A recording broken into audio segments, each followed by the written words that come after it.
At a time when mellow was cool, the Australians were anything but.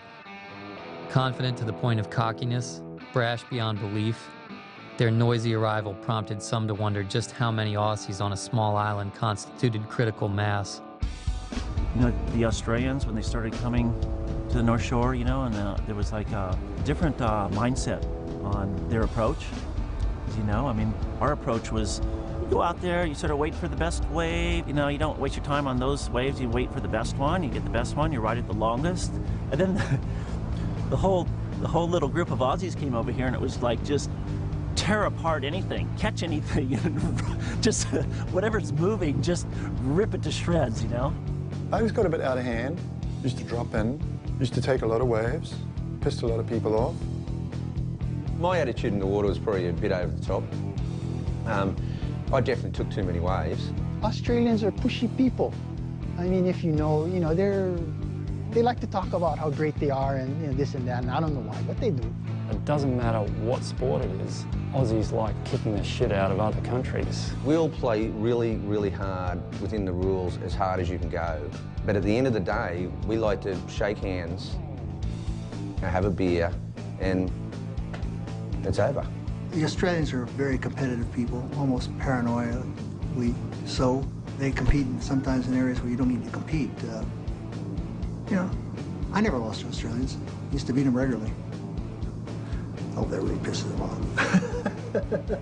There was many other Australians that had come to the North Shore prior to 74, 75. Like, this attitude that we saw happening was unique, and it didn't exist prior to those years. It was just sort of like four crazy Aussies that just went for it everywhere. And, you know, we just went nuts.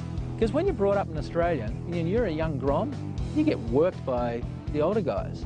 And you get berated mentally and verbally and sometimes physically, and you just get yelled at. And if you don't learn how to stand up for yourself and say, oh, fuck you, you know, this is, you got to sort of verbally fight. That's how you're brought up as Australian. So, you know, we're culturally just very, very different to this sort of, you know, calm and, you know, I guess we sort of came in and rocked the boat.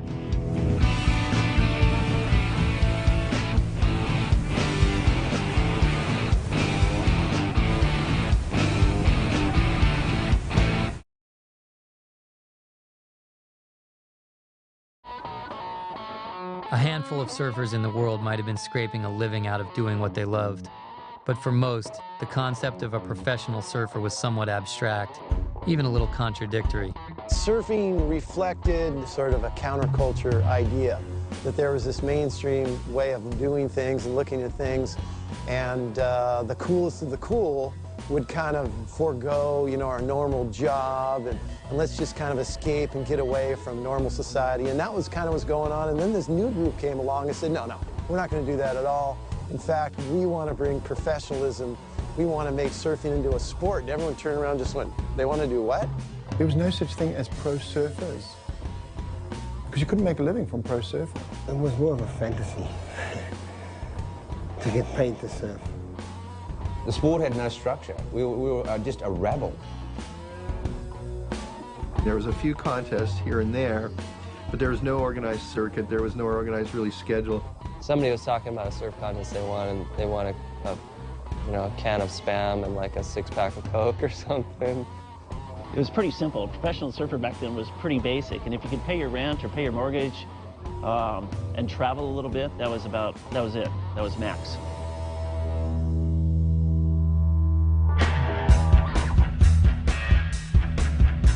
The general population, you know, in the 60s and the 70s thought that anyone who surfed was a total no-hoper. I don't think they understood anything about what was going on. They thought we were a bunch of long-haired guys. Hippie, counterculture, not part of society, you know, dropouts, hopeless, don't want any education. In fact, I went to get a loan to buy this place, and I talked to the bank manager, and everything was fine until I told him what I did. I shaped surfboards, and he sat back and started laughing. And that pretty much sums up the attitude. People did not take you seriously. The image that came out of the Summer of Love era was that surfers were just really druggies. Druggies who happened to surf.